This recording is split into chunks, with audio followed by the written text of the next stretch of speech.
Hey everyone, welcome to Life Beyond Sunday, and we are still joined with Shad and Tanya this week. Welcome back, guys. Thank you guys for joining us. And so last week we kind of like paused right in the middle of their story. And so if you need to catch up, go back a week, listen to the first half, because or else you might be a little bit lost. But we are at a point where they feel a call to ministry. They transitioned through a couple of different locations. You guys were in Chicago. You started to feel that God had planted a calling in your heart to start a church. And so you prayed about it for months, and you receive, just confirmation from God about what city you think you're supposed to plant in. You move to Tampa, you plant in Tampa, Florida. You start with 286 people. Is that number right? Yes. Close, yeah. And a dream team of volunteers of about 100 people. And so we start off there, and then we go to, this is September 2019, and now we are at COVID, March, and you get a letter, a notice saying, hey, I know you've been meeting in our school for the last 6 months, but we can no longer accommodate you due to COVID. Yeah. What do you do then? You still have 200 people with you, I'm assuming? Yep. Okay. So we actually just came out of our best month as a church financially. Numbers, like we were doing really solid. They say it takes about 6 months for it to all really start working out. So we were right at our 6 month hurdle. We were standing in the Olive Garden parking lot. We had just had dinner with some family and got the call. And that created a spiral of emotions. But you felt like you didn't have time to really process the emotions. You just have to do something, right? Like something has to happen. And we tried quickly to put together a plan of how to survive. Well, I think just like everyone else too, like we thought it was just gonna be like a week or a few days, right? We didn't expect it to be as long as it actually happened. Yeah. And on top of that too, Jonah was 3 weeks old.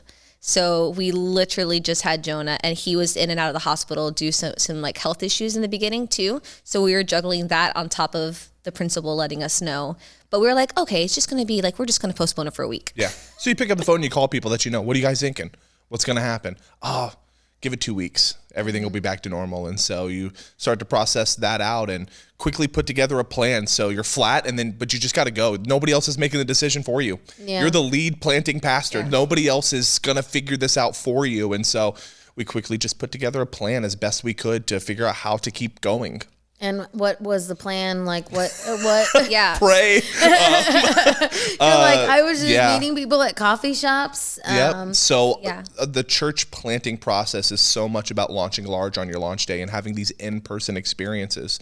And you're nowhere near the place yet where you're ready to have an online church, right? That comes years later in the church process. And so the only way to survive was to quickly pivot and try to figure out how to be a digital church that meets online. The problem was we couldn't go to the school to get any of our gear. We weren't allowed into the school. Yeah, because we had all of our stuff stored in there. Sound equipment, soundboards, cameras, everything. We could not go get our gear. So I took the church card that I had with a little bit of money that was left on it and ran to Guitar Center and bought a microphone and a camera and put together a plan, figured out how to edit videos and try to record myself preaching in a kitchen. Got my band members together that same week and we're like, hey guys, we've got to record worship. I don't know how many songs we need. Let's just record stuff. Because that week the mayor put out that you couldn't go out in public anymore, right? Like you were confined to like grocery shopping only was like the only thing we could do. And so, we tried to become an online church as fast as we could. And how did that pan out? It was hard. It was really, really difficult. Church community is so important. And I think that's just like probably a greater issue that the church had during that time was like the in-person interaction of being with other humans, faith building, iron sharpening iron, having those moments. For me and my wife as the pastors of the church, it was a very reclused time. I had been with so many people, coffee shops, meeting to all of a sudden flatline. So I would wake up early on Sunday morning while the wife and kids are still sleeping because they've got to be asleep. They can't go anywhere. So while they're still sleeping, hopefully, I set up my little camera in my kitchen and get my notes and try to preach a service in my kitchen with nobody there, hoping that somebody would tune in online. And people did. Like our people were faithful to hop on. But like everybody else online, that after 1 week, a little bit less week 2, a little bit less week 3, week 4, one of the major issues was the churches who had already figured out online church had such a better experience to offer online. I didn't have that experience to offer other people. I mean, we had to do Easter online, right? Like that was, how do you serve families? How do you do that on Easter? And so it was a real drain because my passion is people, and it was the only thing I couldn't do, go be with people and serve people. I was Yeah, and our church was like such a tight like niche. Like they were like everyone was hanging out, you know, aside from before COVID. Like it was like a humongous family. And so they almost felt like they were like loyal to us, like they had to stay loyal to us, you know, and stay through the process while we're trying to give them an online experience. And so it came at a point where we're like, this isn't fair to them, right? Like there's other churches who are doing it very well, you know, and we see them still watching, but we know that there's better out there. And at that point, everyone was stuck in their homes, and when they were starting to open up slowly, churches were ready to open up. We weren't. And so we were like, it wasn't fair for families. They were stuck, and now they can go to a church, but they were like, hey, like we want to stay with you, you know? And how long did you guys do that before you're like, okay, this isn't fair and we need to maybe close our doors? So we did all of March, we did all of April, we did all of May, and around the 3-month mark was when we started having really hard conversations about how do we provide for our family. People weren't giving anymore. That's one of the casualties of online church is like people weren't anymore, and we're just a family with no income trying to be church planners. And so there was no more money for the church. There was no more money to support the people running the church. And we had already gone a year and a half without taking a paycheck. Like we were finally to the place that February where we could maybe take a $500 check to try to pay for some of our expenses. And some people might, but I just had a hard time until I could cover the church expenses. I couldn't take money. So we survived 1, 2, 3 months. And that was when we were like, hey, how do we provide for the family? Where do we go from here? She had went and got her real estate license to try to figure that out while she's got a little baby, right? Like we have a little boy. And, it just began to weigh heavy on our emotions and on our family. And about 3 months we survived online before we really started to have the conversations of how to bring this to a close. And how is that like in your relationship, not only with each other, but like with God, where you're like, okay, you brought me here, right? Because you both felt like you guys were following what you thought was a confirmation from God, or which was a confirmation from God. How do you question where you're at? Are you like, did I hear this wrong? Are you angry? Like what's going through your mind? All those emotions. It was a very hard time for us because we knew that was from God, you know, and we were like, why did we go through all of this? And then 6 months in that happened. I think probably a lot of people can ask that question, like why COVID? Like, you know, why, you know? And so I would say we were upset. We were frustrated.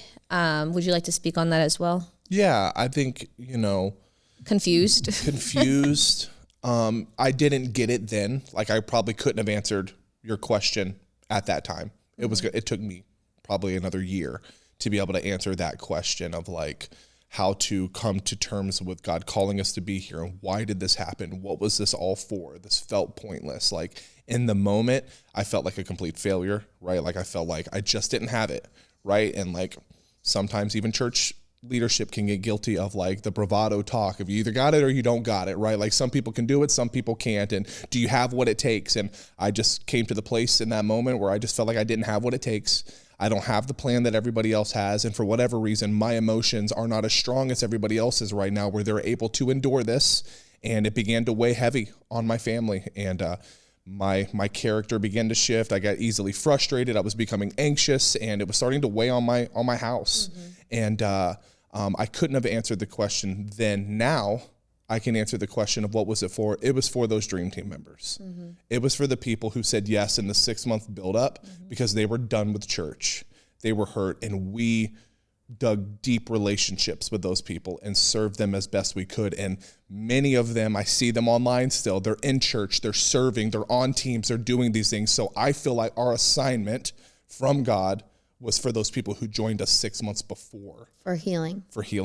And I think that's what we offered Yeah. to them. And if that's what it was for, then that's what it was for, you know, and to God be the glory. It, you know, it didn't work out all the way, but it served its purpose. Do you agree with that, Tanya? Yeah, actually a crazy story as well too. So my dad's best friend never like hated church, like atheist, just had no like passion to like pursue God. Yeah. And we invited him to church, and he came to church with my dad. It's my dad's best friend. So her mom and dad were on our dream team. Yeah, they're on my dream team, our dream team. And he came to church. I'm like, wow, Felix, you're here. Like, wow, this is awesome. Like, you know, never would have thought you would have. And he's like, I'm here because I want to support and be able to see what you guys built.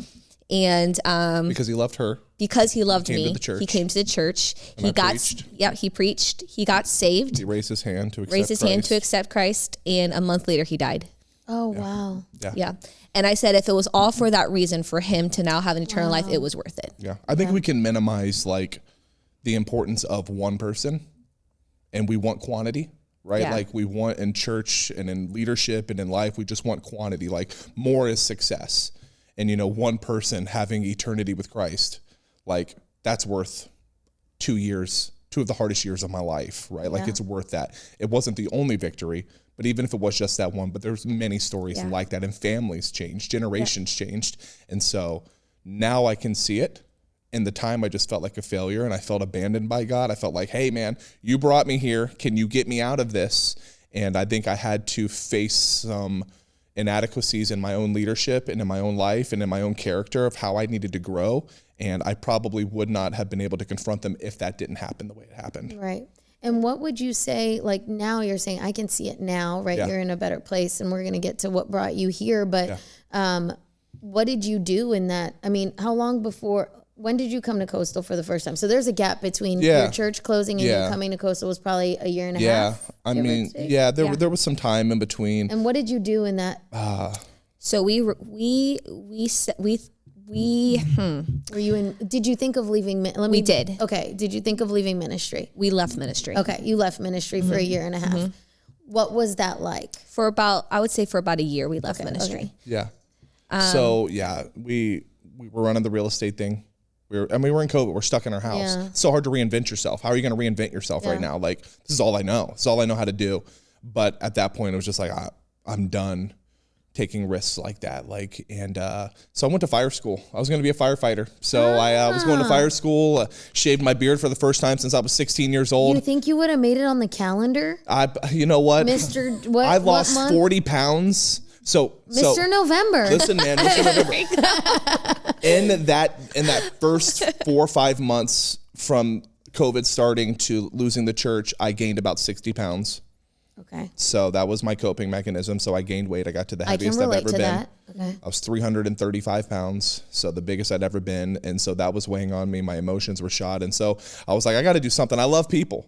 Right now I want to serve people. So I'm going to go save people in a different way. I'm going to be a firefighter, right? Like that's what I'm going to do. It was almost like hitting reset on life. Total reset. And so I sold out for that, went to school, was literally in fire classes, getting ready to start the next phase at the academy. And one of our former pastors called and said, hey, you know, I want you to come back to Illinois and I want you to come rejoin our staff. And that was kind of like this like line in the sand moment of like, am I done? Am I done? Or is this the lifeline that God's throwing me to try to get me to circle back? And we ended up accepting that position. And so we moved back for a short season. Tanya's mom got real sick. And so we ended up having a short stay there. I think it was just literally a like CPR moment to just make us not completely give up. And God didn't want you to be a fireman. He's like, I gotta go, even if I gotta move to Illinois. He would have been a pretty cute firefighter. Oh, jeez, no! This is a corny moment. No, I look like a totally different person without facial hair. No, I was like, no, I got to go back into ministry because I can't not have my beard. Yeah, like I can't not. Beard. Yeah, so we did give up. We quit. And then how did you end up at Coastal? Yeah, so when Tanya's mom got sick, we came back and we were just in. Okay, we're open to ministry, right? Like we're not going to close that door, but we're gonna take care of family right now. Tanya's mom is sick. I lost my dad to cancer, like I said earlier in the last episode. And I was like, I'm not letting my wife lose a parent 4,000 miles away. Right. I did that. And if I did that and she were to pass my wife would never want to be in ministry. Like that would be it. Like that would be the calling card. And so I just gave the church notice and said, hey, we're going back. And so we just got jobs and we were waiting. We're like, God, you know where we are. We're not in a rush. We're going to take care of family. And so a few months into that, I got a text message from a church planting friend who planted Vibrant Church down in Plantation, Brandon Sarig. And he's like, hey, Shad, my friend TJ is looking to hire somebody. And I told him if I could hire anybody, it would be you. Is it okay if I put you in a text thread with him? And before I could say no, I was in a text thread with TJ and Brandon having introductions. I would have to say it was pretty cool. It's like those little moments and timing that God, like how he orchestrates things, because we were literally like the day before we were about to go under contract and stay where we were permanently, like on the Springs, to get a job at the church buy a we were house, attending. and just get a church. Yeah, just get something there. And then when he got the text message, it's almost like an aha moment. Like, oh wow, like you know, there have been breadcrumbs. There's more for us. Yeah. You know, we like to say that there's just breadcrumbs of the Holy Spirit to let you know that you're on the right path. And so God, again, intervened in like this moment in our journey. And Tiny's mom got healthy. You know, thank God she got healthy and she's good now. And so we got to be here with her through that process. And then TJ called, right? And it was like, okay, now we're facing another transition, right? And that was, you know, probably for us now the biggest transition for us, having a 10-year-old, 11-year-old daughter, a 7-year-old daughter, a 3-year-old son. Where are we going to station our lives? Where are we going to plant ourselves? Because we're done with transitions for a while, right? We're ready to be really rooted and really planted in the next place that we go. So we were very patient in this process. Yeah. And what's it like when you go from, because I equate it to like, you know, you're running your own company and then you go and you know, you have your own vision, you have your own lead, you're the one calling the shots. You both are, right? This is your vision that goes away. And now you're submitting yourself to somebody else's leadership. Yeah. How is that? Yeah. I mean, is that difficult, or how do you like? It's very difficult. It's very difficult. And, you know, for different personalities, it could probably be more difficult. I don't need to be the guy. Like but I was, right? Like I did this. And for a couple years, I was the lead pastor, and that's how people saw me, right? I was the vision creator, and I was building a church the way Tanya and I and the Holy Spirit felt church should be led. And then when you remove yourself from that, it is hard to go, okay, I'm not that guy anymore. People aren't going to see you that way. So pride has to die a little bit in that part of the process. But I think for us, the only way I could do that was to be patient and find somebody or somebodies that had a vision that was similar to what we dreamed about, that we could fully support and go, hey, I'm going to help you execute that. I'm going to help you make that a reality. Yeah. When we came here as well, we were still praying through everything, you know, seeing like if this is the right one, you know, just we were taking our time. Like we didn't want to just quickly say yes or no.